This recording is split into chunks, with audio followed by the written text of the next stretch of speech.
My name is Diane, I'm 53 years old, and I've lived on this same quiet street in Oregon for almost 20 years.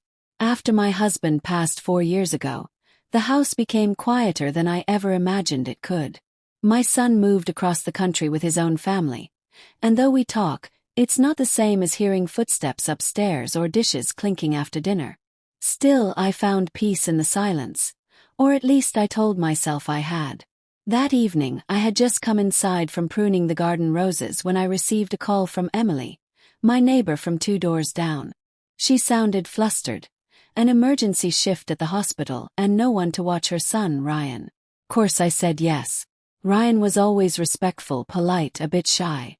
At 15, he carried himself with the awkward grace of someone trying to grow into their own skin.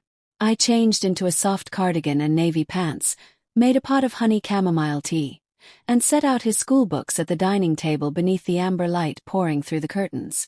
The room felt warm, like the world had slowed just enough to be noticed.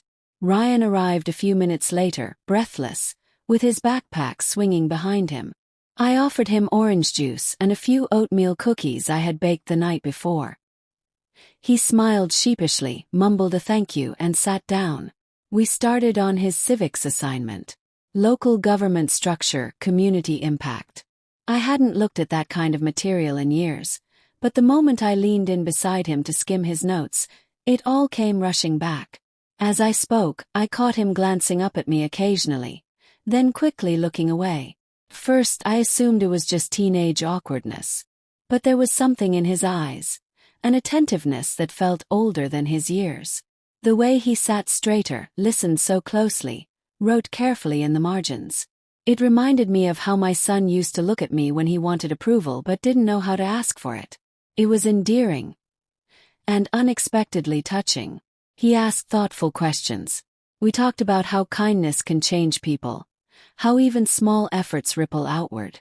I told him about volunteering at the shelter over the holidays, and he listened with a quiet reverence that surprised me. Then, just as we were finishing up, he set his pencil down, his expression unusually serious. "You always talk to me like I'm not just a kid," he said softly. "Like I matter." I felt my breath catch for a moment. "Because you do matter," I said gently, resting my hand over his. "You're more thoughtful than most adults I know." He didn't pull away. Just looked down, his cheeks turning the faintest pink. The room fell into a soft silence, the kind where you can hear the clock ticking and the hum of your own heart. When it was time for him to leave, he lingered at the doorway. "Do you ever feel like you're the only one who really listens to people?" he asked. His question hit me unexpectedly, like a pebble tossed into a still pond. "Sometimes," I said truthfully. "But I think that's why I try to be the one who does." He nodded slowly, then did something that left a quiet ache in my chest. He hugged me. It wasn't rushed or hesitant. It was warm, filled with something unspoken. And just like that, he walked home, his figure disappearing under the fading evening sky. I closed the door and leaned against it, stunned by the quiet weight of what had just happened. Not inappropriate, not romantic, just a human, honest, real. The next day, I found myself thinking of Ryan more than I expected. I told myself it was just his words that lingered. How rare it is to be seen, really seen by someone. Later that afternoon, Emily texted, asking if Ryan could stop by again for more help. I said yes before I even finished reading the message. I baked a new batch of cookies, lit a candle by the window, and tidied the house in a way I hadn't done in months. Something in me was anticipating, and I hated admitting that. That afternoon, Ryan returned with his quiet smile and Shakespeare in his backpack.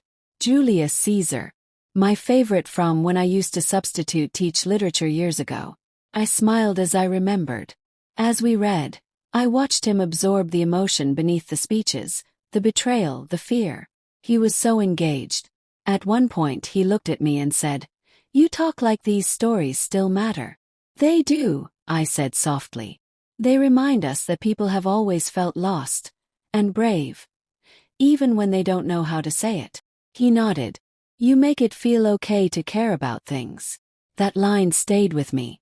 We talked more, about life, about being misunderstood, about how the world can make sensitive people feel invisible.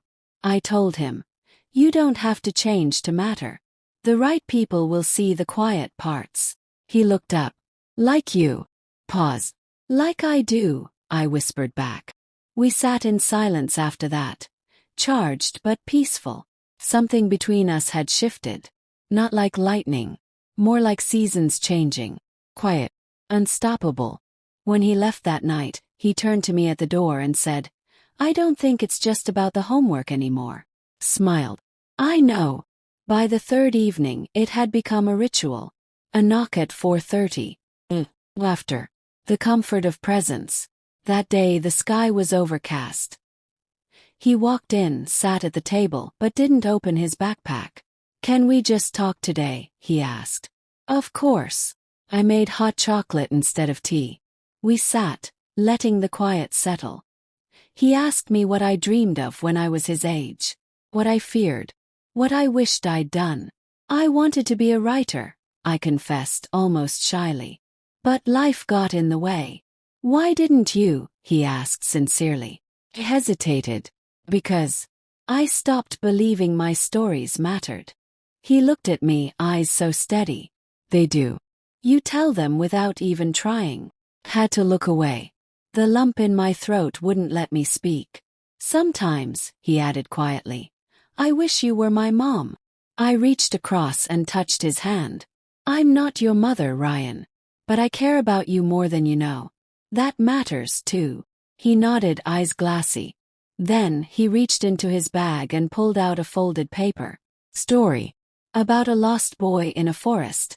And a woman who helped him find his way. Not by showing him the path, but by listening. I wrote it after the first night, he said. I didn't know how to say it out loud. I couldn't stop the tears this time. I hugged him tightly. He held on like I was something safe. You're going to be a wonderful writer, I whispered. Don't ever stop. He pulled back and smiled, but it wasn't boyish. It was knowing, respectful, like he saw me. He didn't stay long after that. Dinner was waiting at home. But before he left, he turned and said, You changed something in me. That night, I sat at the kitchen table and pulled out an old journal I hadn't touched in years. I wrote a single line. Some stories don't end. They echo. A few days later, I heard the knock again. Ryan stood at my door. Not with a backpack, but with a book. Collection of short stories. He handed it to me. You should write again, he said. You stopped too soon. We sat outside under the old maple tree. The breeze was soft, the kind that carries things you didn't know you needed to hear. I've been thinking, he said quietly, about who I want to be. I want to be someone like you. He looked up at the branches, then back at me. This time I let the tears fall without shame. He stood, smiled, and said something I'll never forget. I don't know what this means or what it will mean, but I'll always remember you. Not just as my neighbor, but as the first person who made me feel like I mattered.